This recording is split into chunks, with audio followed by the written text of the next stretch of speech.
Les vacances sont généralement la période de grand repos pour les élèves et certains étudiants. Pendant cette période, plusieurs parents choisissent d'envoyer leurs enfants au village afin qu'ils se frottent aux réalités de ce milieu. Sur place, certains jeunes ont du mal à s'adapter. Comment se passent les vacances ici? Très mal. Oui, qu'est-ce qui vous manque? Racontez-nous un peu vos moments de vacances ici.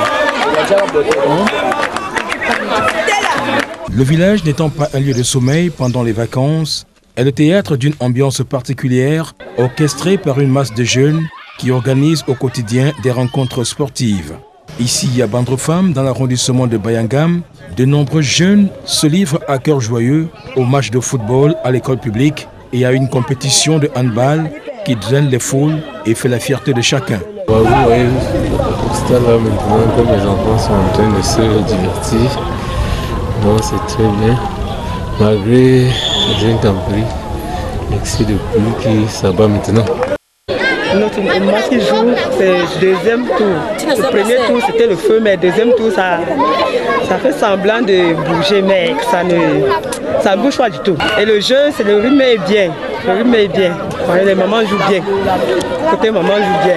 Les vacances se passent bien. Parce que cette année, il y a bien les vacanciers et on a bien organisé. Les femmes, pour le moment, ça se porte mieux. Le match est un peu fort là. Entre temps, on va se... Et le match, c'est même pas la guerre. Le meilleur gagne. Très bien, le match se passe très bien. Et normalement, ça fait bien plaisir. Oh, l'ambiance aujourd'hui à Bandrefam est bien, c'est très génial. Tout se passe bien à Bandrefam, on est fiers, tout le monde est fier de voir les femmes jouer, les hommes, de faire les mouvements dans Bandrefam. Et quand on ne sait pas Bandrefam,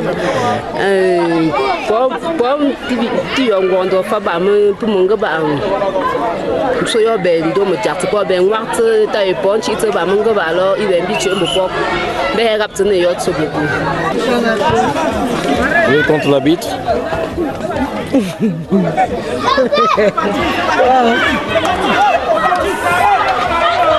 Comment trouvez le match?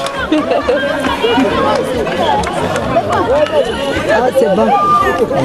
C'est bon, c'est agréable. Et comment se passent les vacances à Bandrefam? Très bien même. Qu'est-ce qui vous a plu particulièrement?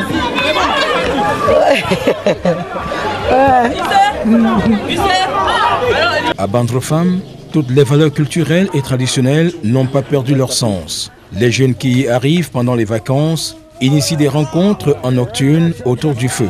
L'occasion est donnée à chacun de braiser du maïs en savourant les histoires cocasses bien concoctées par un conteur doué en la matière.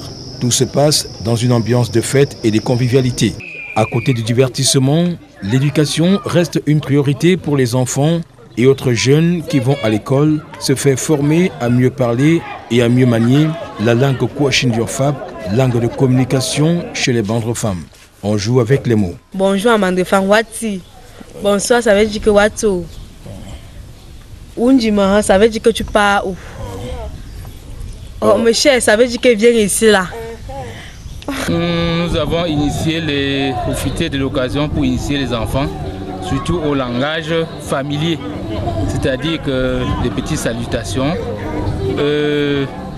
compter les jours de la semaine en langue Bandrefam, langue Kouachi.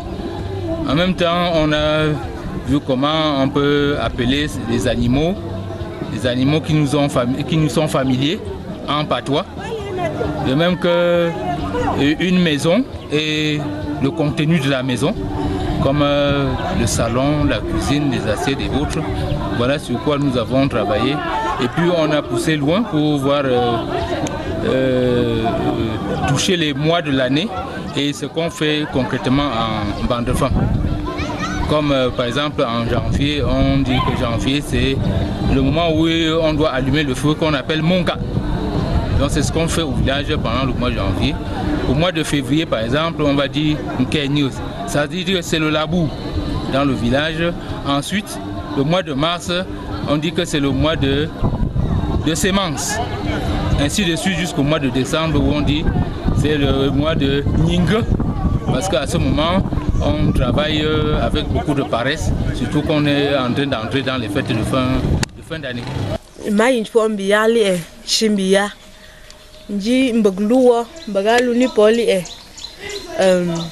Pour que je pas on peut tout que je fais aller mon quoi pour me tout à l'heure. Bon, après on va pour me chier Sony aïe au ballon te secoue pour au ballon de feu là pour commencer salon un coup. Au-delà des initiatives sportives et culturelles, les jeunes bandes-femmes en vacances au village s'intéressent aux travaux champêtres et éprouvent du plaisir à aller récolter avec leurs parents et grands-parents dans leurs plantations. Ils s'occupent aussi à faire autre chose pour la détente. En vacances, ça se passe très bien. Ça, ma tante, ta Sidonie, avec mes cousins, mes cousines, toute la famille, on est là. On part au champ chaque jour. En soirée, on joue les cartes. On passe se balader, on s'amuse un peu. Après, on se couche, on dort. Le matin, on vend les beignets en route. En fait, c'est bien. En fait, les vacances sont bien cette année. Il y a beaucoup de gens au village, il y a beaucoup de connaissances. En fait, il y a beaucoup de choses. On mange les arachides au champ, on boule le maïs. On mange aussi les prunes. Le village de Bandes-Femmes est très bien. C'est un petit beau village qui est bien, qui est confortable. C'est confortable. Donc, on a manque de rien à Bandes-Femmes. Il faut toujours venir à Bandes-Femmes pendant les vacances parce que vous allez passer les bonnes vacances au village Bandes-Femmes. C'est tout ce que je peux dire. Parce que Bandes-Femmes, on accueille bien les gens, très bien même. Après les chants, on rentre se réchauffer auprès du feu, comme la grand-mère ou la tante. Bandes-Femmes, comme la plupart des villages de l'ouest du Cameroun, grouillent de monde pendant les vacances. Les jeunes sont les plus en vue et chacun retourne en ville avec des notions culturelles traditionnelles et un plus dans l'agriculture.